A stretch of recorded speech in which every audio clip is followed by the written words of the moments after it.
Hello again, my name's Gabe Zolno. What did I hear? I know, I heard the jackass with the big ears, you know, Barack Hussein Obama.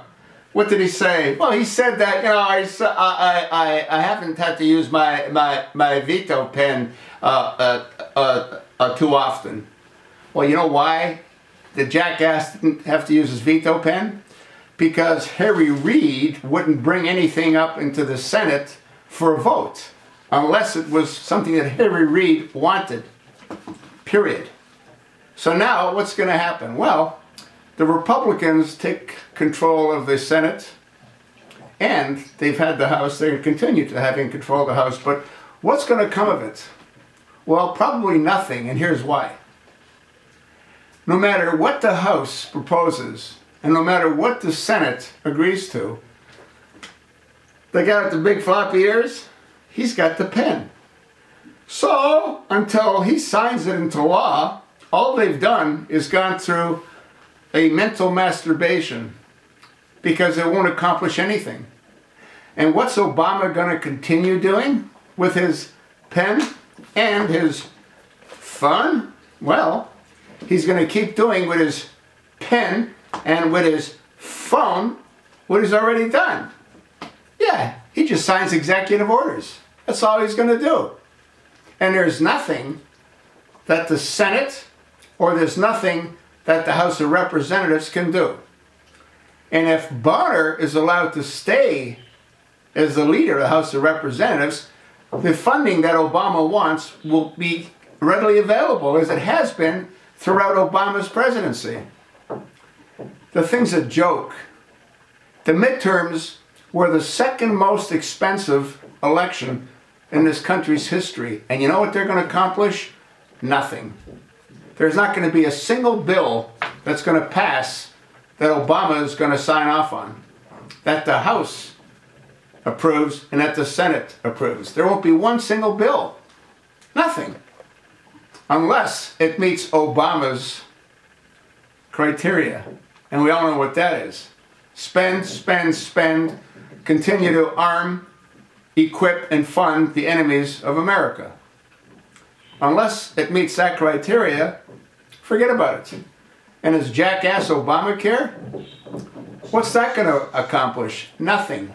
It's going to fall apart as soon as the Justice Department over at the folks in the Supreme Court rule that the 37 states that did not establish their exchanges, those citizens won't be eligible for the grants, for the deductions that they receive on their health care. 80% of them are going to fall off. And you know what?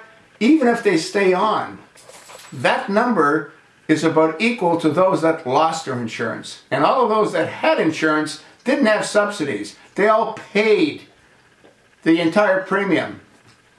This whole thing's just a house of cards.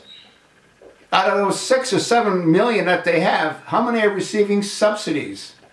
You want to bet that more than 3/4, if not all of them, are receiving subsidies in one form or another? And what do you think is going to happen when they're no longer allowed to have those subsidies? The bottom's going to fall out. It's a joke.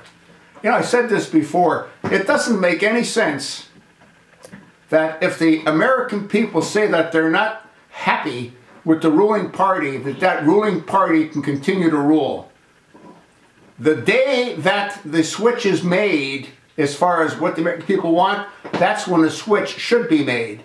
And not a single thing that the party that got kicked out wants should be allowed to continue. That's why Obama's going to jam that Loretta Lynch in as the Attorney General, because he knows that'll never happen under the watch of the Republicans. The thing's a joke. The whole system's a joke.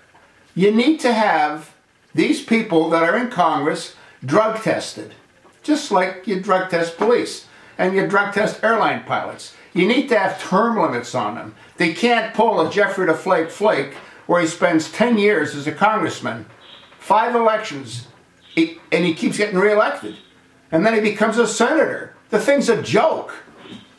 The complete joke. To have Lane Brain McCain, 28 years, it's completely insane.